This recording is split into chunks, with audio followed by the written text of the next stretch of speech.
Hi, I'm Andrew, and welcome to the Scottish Basketball Podcast. Here, I'm going to chat the senior game with players, coaches, officials, and the back office. I'm going to find out more about their own experiences and what might motivate you to seek out your own, all to inspire and improve the state of the game at home. Access to the podcast episodes will always be free. Please consider contributing what you can when you can. Any contributions, however small and infrequent, are very helpful and always very much appreciated. Ali Fraser is a basketball player from Falkirk. An alumni of the University of Maine and the University of the West of Scotland, Ali is an accomplished professional with a 10-year pro career, playing for clubs in Germany, Spain, the Netherlands, France and Great Britain, as well as representing Scotland and Great Britain at international level. He now plays for Falkirk in the Scottish Basketball Championship.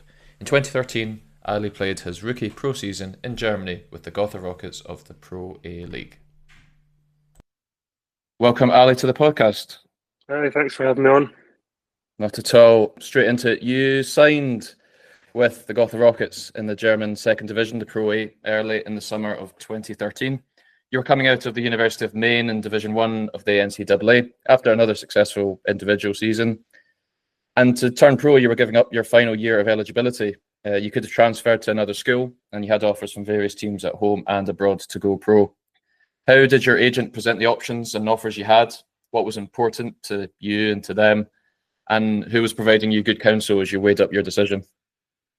So, I'm going back a while trying to remember all this stuff. But, in terms, I guess I'll just go from leaving Maine. So that part of it, I'd been there for 3 years. Like you said, I played fairly, had some good seasons. The team itself were a bit up and down. And to be honest, I was fairly homesick at that point. I wanted to be closer to home. My now wife, I met her when I was 16 and we've been together since then. So I was, that's a long distance relationships aren't the most fun thing to do. Yeah, so I decided after that year, after a lot of thought, because I really enjoyed my time at Maine. I got on well with everyone, but after a lot of thought, I said I want to be closer to home. And yeah, at that point, it was actually via Devin Van Oostrom and his dad, I found an agent, a guy called Jan Luchtenberg, who's a Dutch guy. Devin's family are from the Netherlands, so he kind of sorted out with things. I'd played with Devin at the GB under-20s in the summer before. So yeah, in terms of thinking about the different options, I looked at possibly transferring to another college. Couple of places were interested, but it was all back then before the days of kind of instant transfers and NIL and all that sort of stuff. It was, unless you've got a very good reason, you're sitting out for a year. So I didn't feel like I wanted to sit out a year to play 1 year. There wasn't the whole grad transfer thing back then, so it was a bit of I'm already homesick. Am I going to double? Add another year onto my time. This far away from home. So started looking at agents, signed with Jan at courtside, and basically just started waiting to hear from him. I actually had a couple of German teammates at Maine, and I got an offer from Gotha pretty early in the summer, and kind of ran it by them. The assistant coach who recruited me to Maine, he kind of knew quite a bit about European basketball. He coached over here a bit. He actually ended up coaching the GB under-20s a couple of summers as well. Doug Leichner. So ran it by him. I still speak to him today. Always kind of valued his opinion on these things. And then, so I got the offer for Gotha pretty early, and my agent was pushing it fairly hard. I think mainly because of the coaching situation, which is a bit of an interesting one, because it was a guy called Chris Sensminger who had just stopped playing. It was his kind of first coaching job. He'd played the sort of 5 position at the top level in Germany for his whole career. He had a really, really successful career. And I think he was kind of keen that I go to a team where there's someone like that who can kind of help me shape the direction that my career might go and help me with the transition going from college to playing pro, which is very, very different.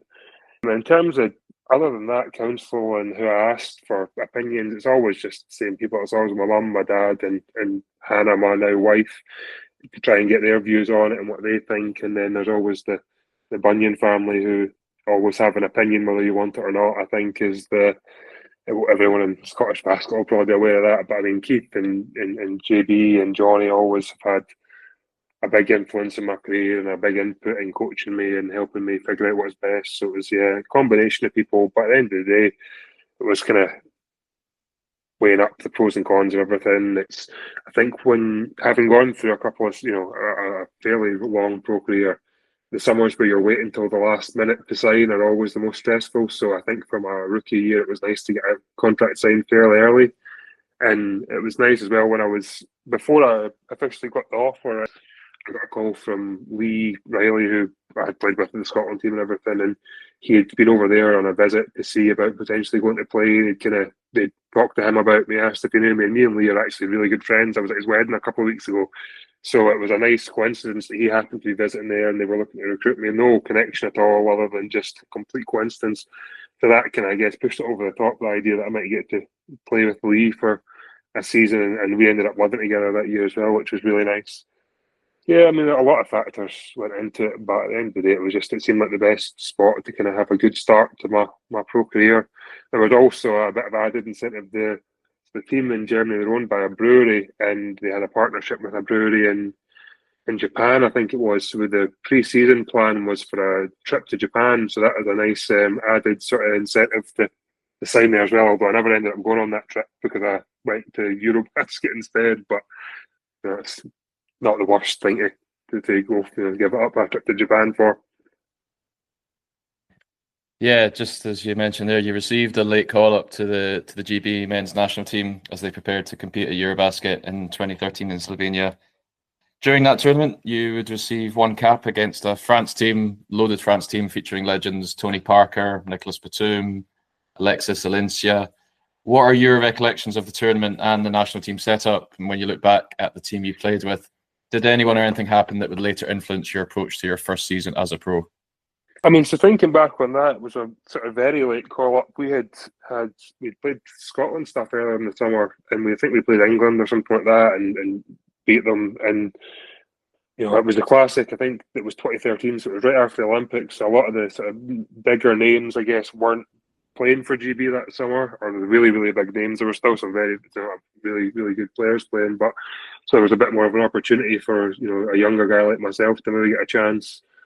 Thinking back on it, it was unbelievable, the kind of going from playing for Scotland, where there's not a lot of funding usually, you're kind of at high school, practicing or whatever, going from that to playing for GB. That at that time, when you still had the sort of Olympic funding going, we were down at I can't remember the name of it. It's a big football place, the name of it, but it's a place in England, and it was like there's a huge, basically, they'd set up a warehouse with two full basketball courts. There was like a Hilton hotel attached to it, like gym, proper, like full S&C stuff. It was unbelievable. I think it's maybe where the England football team do their training. So we were down there for all of the training and whatnot, traveling all over the place. I think we went to Spain, Finland, Slovenia for the tournament. We were all over the place. We went to Greece, I think, as well. We played Greece.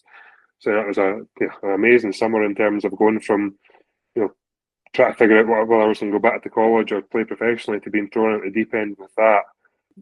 In terms of influences, obviously I didn't play a huge amount in the tournament, being one of the younger guys.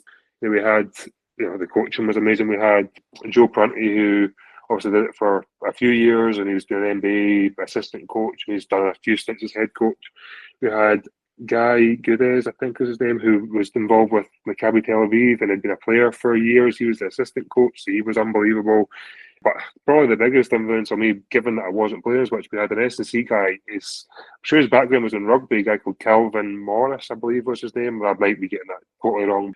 It was one of those where, because I wasn't playing a lot of minutes, it was like, how do you stay in shape when you're, because I'm going straight from here to going and playing professionally. So he gave me a lot of good tips in terms of really quick and efficient workouts you can do on a treadmill, circuits, things like that. So you're not spending hours in the gym, because we just didn't have the time because there was so much going on. But you can go in and get a good, really efficient workout in and stay in shape, even if you're not playing a lot of minutes. So I'd say a lot of the stuff that he showed me then, I've taken throughout the rest of my career and used quite a lot. And then in terms of players, you've got, there's too many to name them all, but, like guys like Drew Sullivan, Kieran O'Chara was there. Obviously, I went down with Gareth, who I played with for a good chunk of my career, and he was in a similar position to me, where it was his first time playing for GB. He was a bit older, so kind of two different perspectives, and he ended up playing a lot more. So it was, totally different perspectives from that point of view. guys like Andrew Lawrence, and just a far too many to name, but a load of really good guys who were really supportive and helped me learn a lot over the course of that summer. You headed north from Slovenia to Erfurt in Thuringia in the very heart of Germany. It's a medieval city of around 200,000 people with a well-supported Pro A team that's on the rise through the leagues at this point. What were your first impressions of the city and region, your own living situation, which you touched on a little bit earlier, and how were you looking forward to life off the court as well as on it? Yeah, so in terms of the city, I think this is one thing I look back on with a lot of the places I played, and I think I really wish I had spent a lot more time going and seeing things and doing stuff. I probably spent far too much time sitting in the flat watching TV or playing PlayStation or something like that, and I should have been out exploring different parts of Germany. But the city, city was nice. I ended up living with Lee, which was nice. I was initially supposed to live on my own, but they kind of just chucked us together and asked if it was okay if I'd live with him. And of course, I said, it's fine. I've been friends with Lee since I was extremely young, so it wasn't an issue. Yeah, it was a bit of a different situation to being in college because I'm so used to up for classes. Your practice schedule's a lot different. As a pro, we had some older guys in the team, so some of these guys were, would play a game on a Sunday and they're not training until Wednesday or Thursday. They're taking their rest days appropriately. You're kind of left a little bit more left to your own devices in terms of conditioning and lifting and stuff like that. It was a bit of a different situation than I was used to from college, but I enjoyed it. I really liked Germany. I've obviously played there again a few years after that as well. I loved all my time in Germany. It was great. People in Germany are probably fairly similar to Scottish people, quite straight to the point, quite blunt. I found that in Holland as well when I played there, which I kind of appreciate. There's no beating around the bush; they just tell you how it is, which is nice. It was a good place to start off my career. I think a lot of kind of veteran guys in the team as well to kind of help me learn, as well as a good situation for me living with Lee. So yeah, it was good. As ultimately an import player, you'd have been brought into that team to fill a specific role, high expectations in terms of performance and output, even as a rookie player amongst the more experienced American pros. Obviously, all them working together as one team with the local guys as well to deliver results in a highly competitive league. What was the split in terms of imports and German players in terms of maybe position, style of play, and were you held to the same standard as the other imports? And I suppose what were you uniquely offering that team? Yeah, so I don't remember exactly how many imports we had that year because we had a couple of American guys who had German passports and things like that. But the one thing I do remember is they have the two Germans on the court rule. So when you're playing, you always have to have two Germans on the court, which makes things kind of interesting for imports. Because we for sure had at least, it was 4 or 5 imports. I now thinking about it, including myself. We had another sort of 5-man who was an American guy from Montana, big 7-footer. We had a German big guy playing or 2 German big guys playing, 4 or 5 spots. So it was quite kind of tough competition wise. And yeah, it was. I don't know about expectations. I think because I was a rookie and because it was a kind of first year coach, he had taken the view that he would the idea I think was that the adjustment period would be kind of difficult at the start, and he would help me out. I did a lot of extra training sessions with him, like individual sessions with him, working on different things that he kind of knew from his time playing that he'd struggled with when he was kind of a younger player. So I think in that initial phase where, I remember playing fine, but not being overly happy with how I was playing. And then gradually as the season went on, I think the kind of extra work I was doing started to pay off. And maybe we had a couple of injuries here and there, which gave us some opportunities, which is always the case when you're playing in teams. You're kind of, it's next man up sort of mentality, and you have to kind of take your opportunities when you get them. But yeah, the expectations were the same as other imports. If you're not performing, you're not playing. I think there was a spell where my minutes went down a little bit, and it's the same as anything. You've got agents in your ear telling you need to shoot more, you need to score more, you need to get more rebounds, whatever it is. And for me, I've never really been one to overly watch stats or anything. It's more like you kind of yourself how if you're playing well or if you're not playing well.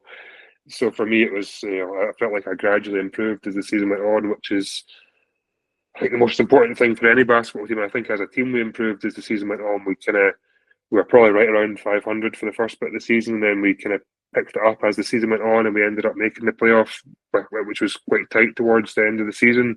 We had to get a couple of kind of hard-fought wins to make the playoffs. So I think the test of how a team performs is if they get better as the season goes on, or if it gets to the end of the season and everyone's like, right, it's been nice knowing you, but I'm ready to go home now. So that was one of the teams that I've played on where we were all kind of getting used to each other. We all had a really good relationship off the court, and we started playing a lot better as the season went on. And as probably Coach Ensmeyer got more comfortable in the role of being a head coach, because there's always that transition as well. It's not easy to go from being a player to a coach. Briefly touched on it in the first half of the season. Statistically, you were putting in some pretty decent performances. Your constant presence in the starting five. You did drop to the bench towards the end of November for a number of games before re-establishing your starting place with a big 14-point, 12-rebound performance in an overtime win against Gießen for Sixers and fellow GB forward Milos Hessen. The team would finish up at Christmas just under 500 with 7-8 records. What do you remember of the first half of the season, and were there any adjustments that you were personally working on offensively or defensively to improve your contribution to the team's play?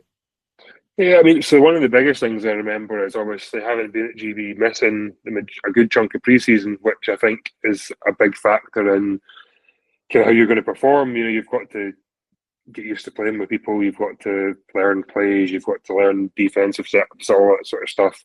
And missing that trip to Japan, missing a good chunk of preseason, I think you're starting, a little bit behind everyone else. So I think it was quite normal that there was maybe a bit of an uptick as the season went on. And again, there's always going to be ups and downs. So I think the main thing for anyone playing professionally, and I say this a lot over the course of my career, and I'd say I've probably got a lot better at it as I was going on, is you kind of never want to get too high or too low or too up or too down when you're playing. You're going to have bad games, you're going to have great games, but if you have a great game and you start thinking you're going to go play in the NBA, or you have a bad game and you think your career's over, then it's not healthy for anyone to think that way. So I think it was very much a case of kind of staying the course, believing in the sort of extra work I was doing with Coach Ensminger and with other players in the team, and having faith that would ultimately lead to good performances, which thankfully it did.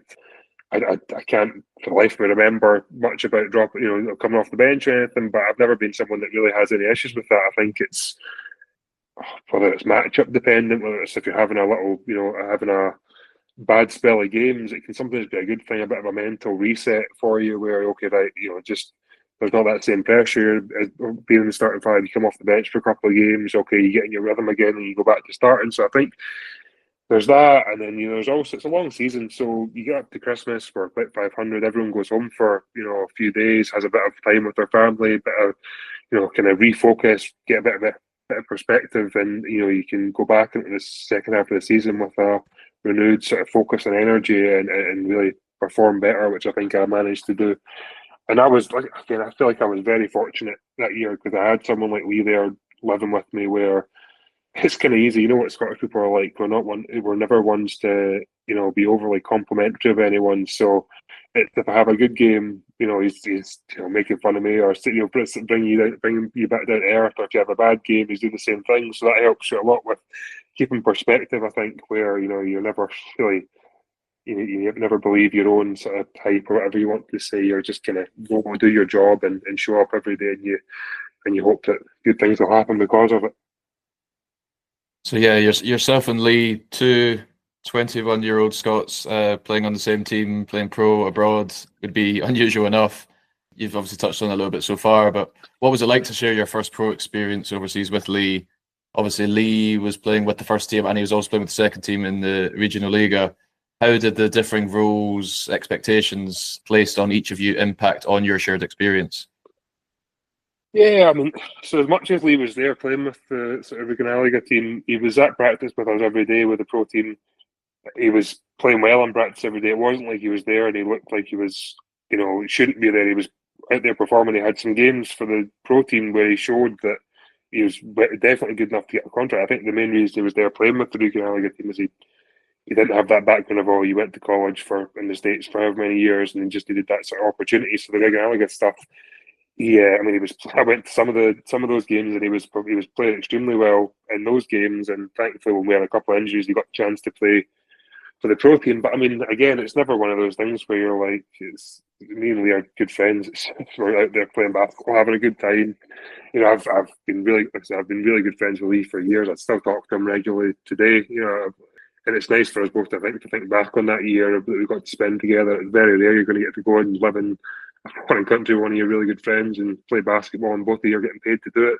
Yeah, I think both of us, I think, Phil, we were extremely lucky to get to share that experience together. And I think, in terms of off-court stuff for the rest of the team, I think that made everything easier for both of us, because we always had someone else, another Scottish guy there. So I was like, yeah, you come as a pair, and then you get along with everyone a lot better that way, I think. Whereas in subsequent seasons when I've been on my own, in terms of, it's always been a bit more difficult to kind of fit in with the rest of the team, especially if the team's mostly of a different culture or from a different country or anything like that. So I think Lee being there is, it's made it a lot easier for me, and I hope he feels the same.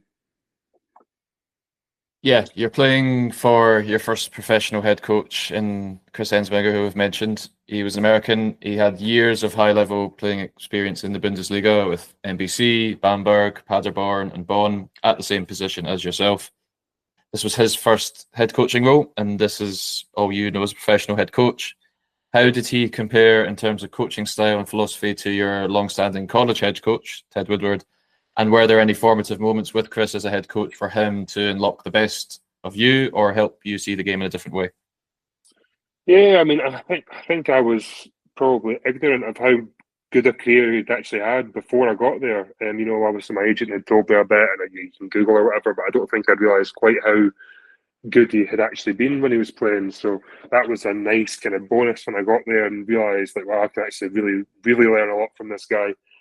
In terms of his coaches, though, I think it's difficult because, especially to compare with Coach Woodward at Maine, because it's two very different jobs that they have. I guess when you're coaching in college in the States, you're worrying about everything. You're worrying about, is this guy going to class? Are they getting in trouble? Outside of basketball, or obviously the end goal is still to win games, but there's a lot more that goes into college coaching, and I think the important thing is for any coach, every coach has their own distinct style, and you can learn something from everyone. So I learned a lot at Maine. I probably grew up a lot at Maine in terms of managing time, responsibilities, and things like that. And I was really fortunate as well that there's colleges have an unbelievable number of coaches. So I think we had Coach Woodward, and then we had 3 or 4 assistant coaches, probably a grad assistant as well, so that you can pick up a lot in college. Whereas Coach Ensminger, it was him, and he had an experienced assistant coach who was good. He'd been around German basketball for a very long time. So yeah, I mean, I picked up a lot from both, but I think the best part about playing for Coach Ensminger was the fact that, because he was just coming from playing, it was also fresh in his mind. All the workouts that he would do, everything he found important for him to work on. From what I remember, it was one of the German guys on the team told me he was the greatest ball screen defender, as a big sort of, in terms of, I don't think he was the quickest guy in the world. He was a big 6'10" guy, but this guy could like do a hard hedge, like you couldn't believe. Like, he was amazing at playing ball. So things like that, like picking up that, like just teaching me different post moves, working on footwork and things like that. It was really, really valuable to me being able to do that with him.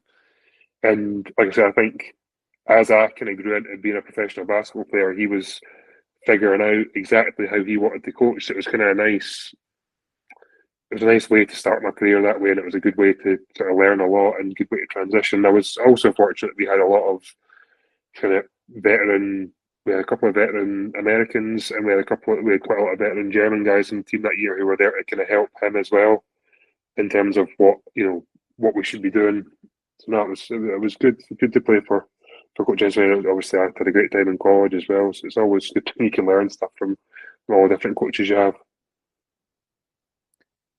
You continued to put in big performances. You increased your output with 14.2 points per game and 4.7 rebounds per game in the second half of the season, up on your overall season averages and with increased efficiency.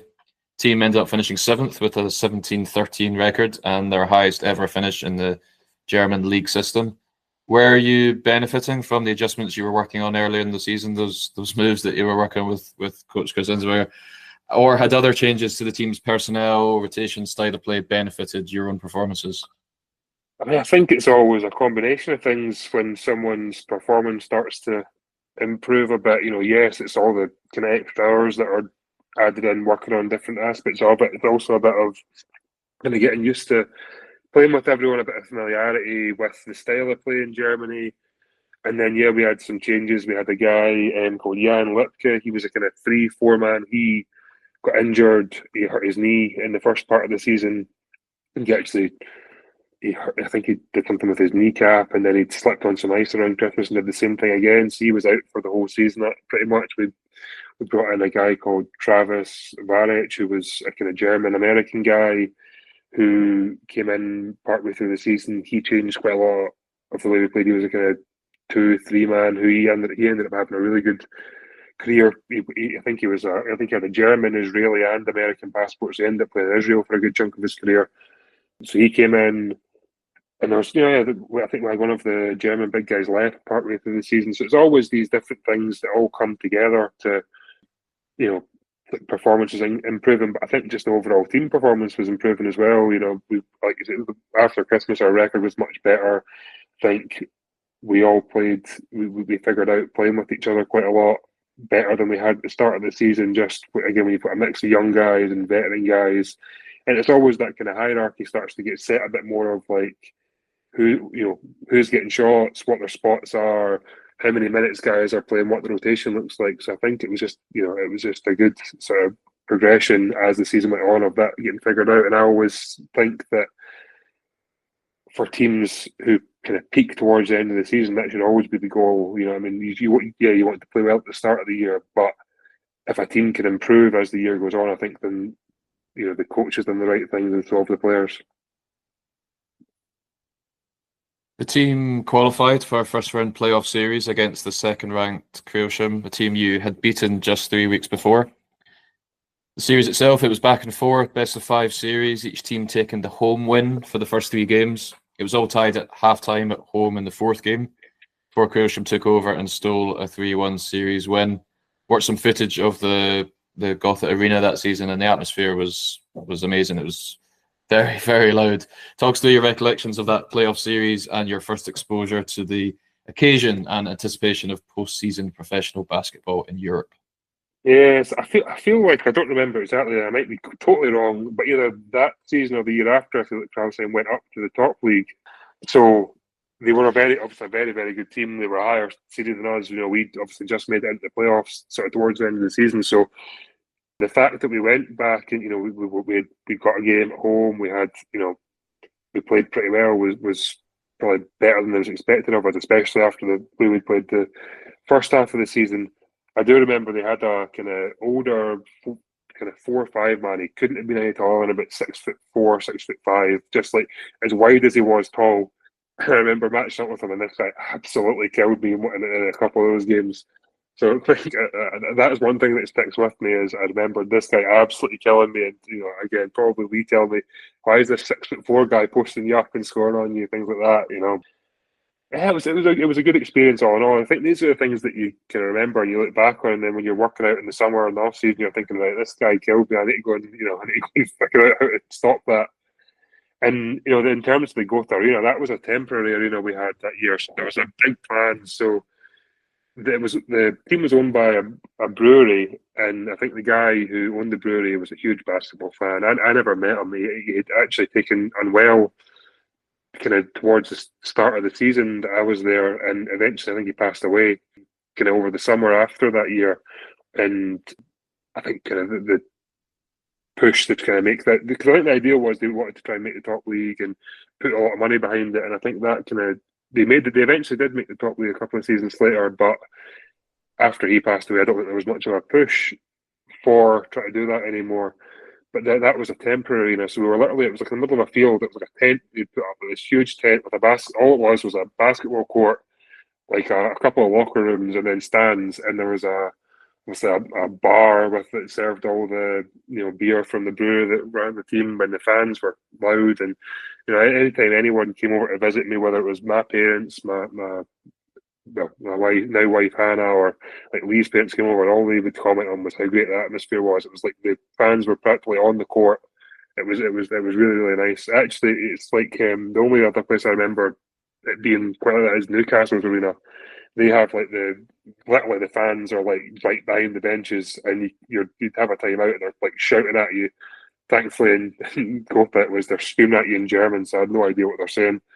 That was a great place to play for my first year because you really felt the support of the team. It wasn't a huge city, so it was all people. It was always the same people there supporting you. It was really really nice.